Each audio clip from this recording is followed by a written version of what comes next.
नमस्कार, मैं हूं आपके साथ विभा उपाध्याय और आप सभी दर्शकों का अन्नदाता कार्यक्रम में स्वागत करती हूं। हमारे देश का किसान जन का पोषक है, वो श्रम का देवता है, अन्नदाता है। उसमें ही भारत की आत्मा निवास करती है और ऐसे ही किसानों की प्रगति के लिए हम खेती बाड़ी से जुड़ी हुई बहुत सी नई लाभकारी जानकारियां हर रोज सुबह लेकर आते हैं। हमारे राज्य के जिन किसानों के पास रबी मौसम में पर्याप्त सिंचाई जल की व्यवस्था नहीं है, वहाँ खरीफ फसलों की कटाई के बाद बहुत से किसान मसूर की खेती करते हैं। और जो किसान इसकी खेती करना चाहते हैं, वो मसूर की कौन कौन सी प्रजातियों का चयन करें और इसकी बुआई करते समय किन किन बातों पर विशेष ध्यान दें ताकि उनकी फसल की बढ़वाड़ ठीक तरह से हो सके, इस बारे में विस्तार से जानकारी दे रहे हैं कृषि विभाग शहडोल के विषय विशेषज्ञ शिशुपाल सिंह राजपूत। मसूर अपने क्षेत्र की एक दलहनी फसल है जो कि उत्पादन देने के साथ साथ मृदा में उर्वरकता शक्ति भी बढ़ाती है। मसूर के लिए इसकी बोनी अपने को बात करें तो 15 अक्टूबर से 15 नवंबर तक अच्छा समय रहता है और अगर अपने पास पानी की उपलब्धता है तो उसको अपन नवंबर तक भी ले जा सकते हैं। नवंबर के लास्ट वीक 1 दिसंबर में भी कर सकते हैं, लेकिन अपने पास सिंचाई का साधन हो। शुष्क बुवाई करना है, जहाँ पानी नहीं है, सिंचाई नहीं है, वहाँ अपन नमी जब अपने पास उपलब्ध हो उस समय कर सकते हैं। मसूर की खेती दलहनी फसल के लिए की जाती है।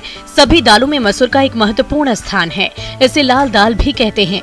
भारत में मसूर की खेती रबी की फसल के साथ की जाती है। असिंचित जगहों पर भी इसकी खेती आसानी से की जा सकती है क्योंकि इसके पौधे सूखा, नमी और कम तापमान के प्रति सहनशील हैं। तो मिट्टी के लिए अपने को इसके लिए उपजाऊ मिट्टी जो कि अपनी हल्की दोमट मिट्टी हो, वैसे सभी मिट्टियों में भी अच्छा उत्पादन देती है। सामान्य पीएच हो उस मिट्टी में ये अच्छा उत्पादन देती है। मृदा का आपको फिर चयन करने के बाद उसमें ज़रूरी रहता है उसकी तैयारी करना। तैयारी करने के लिए 1 से 2 बार उसको मिट्टी पलटने वाले हल से अच्छी जुताई करें। उसके बाद जब लास्ट वाली जुताई करते हैं तो आप जुताई करने के बाद उसमें पाटा दे दें और पाटा देने के साथ साथ ही लास्ट वाली जुताई के समय 10 टन गोबर की पकी हुई खाद भी उसमें मिला देंगे तो आपका अच्छा उत्पादन देती है।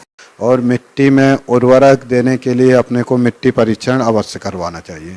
वैसे अनुशंसा जो बात करते हैं इसकी 30-60-30 है, जिसमें नाइट्रोजन 30 किलो, फास्फोरस 50 से 60 किलो और पोटास 30 किलो देने से इसका अच्छा उत्पादन होता है।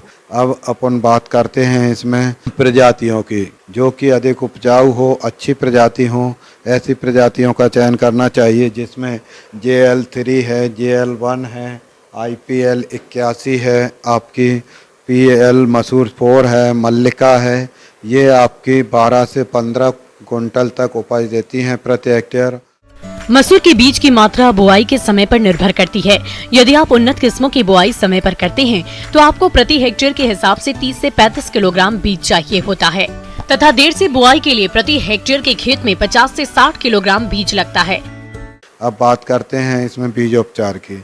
तो बीजोपचार करने के लिए सबसे महत्वपूर्ण रहता है कि इसमें सबसे पहले अपने को नाशक से उपचारित करना चाहिए, जिसमें आपकी बाविस्टिन कार्बनडाजिम नाम की दवा रहती है। उसकी 2 ग्राम मात्रा प्रति केजी बीज के हिसाब से उपचारित करें। उसके बाद अपने को एक कीटनाशक ले लेना चाहिए जिसमें क्लोरोपाइरीफास है, थाइमेथाक्सम है। इनमें से कोई भी एक लेके आप उपचारित कर सकते हैं। इसके साथ साथ इसमें सबसे महत्वपूर्ण रहता है कल्चर से उपचारित करना, जो कि इसमें दलहनी फसल है, इसीलिए PSB और राइजोबियम कल्चर 2 लगेंगे। तो PSB और राइजोबियम कल्चर की 5 ग्राम मात्रा लेके प्रति किलो बीज के हिसाब से आप उपचारित करके लगाएं। इसकी जहाँ तक हो सके अपने को कतार में बोनी करना चाहिए। कतार में बोनी करने के लिए 25 से 30 सेंटीमीटर रो टू रो रखना चाहिए और 10 से 15 सेंटीमीटर प्लांट टू प्लांट रखना चाहिए। और यह दलहनी फसल है, इसकी गहरी बोनी भी नहीं करना है। 3 से 5 सेंटीमीटर से ज़्यादा अपना पौधा गहरा नहीं रहना चाहिए। मसूर की फसल को खरपतवारों से बचाना बेहद जरूरी होता है। यदि समय रहते खरपतवार पर नियंत्रण नहीं किया जाता है तो पैदावार अधिक प्रभावित होती है। खरपतवार नियंत्रण के लिए खुरपी की सहायता से खरपतवारों को निकालते रहे। इसकी पहली गुड़ाई 45 से 60 दिन बाद की जाती है। इसके अलावा आप पेंडीमेथिलीन 3 EC की उचित मात्रा का छिड़काव बीज रोपाई के तुरंत बाद करें। अगर अपने को रासायनिक दवा डालने की आवश्यकता नहीं है, इसमें 20 से 25 दिन में आप व्हील हो हैंड हो चला सकते हैं। इससे खरपतवार नष्ट हो जाते हैं और आपकी मिट्टी में उर्वरक पोषक तत्व भी बढ़ते हैं। खरपतवार उसमें मिल जाते हैं तो अपना उपजाऊपन बढ़ाते हैं। सिंचाई के लिए अपने को इसमें अगर अपने पास 2 से 3 पानी है तो अच्छी बात है। पहला पानी 20 से 25 दिन में जब इसकी अच्छी ब्रांचिंग फूटती हैं उस समय देना है। दूसरा पानी फ्लावरिंग आने से पहले फ्लावरिंग की अवस्था में ही देना है। तीसरा पानी अपने को जब फली में दाना बनता है उस समय देना है। इस प्रकार मेरे द्वारा जो आपको समसामयिक जानकारी दी गई है इसे आप अपनाकर मसूर का अच्छा उत्पादन प्राप्त कर सकते हैं।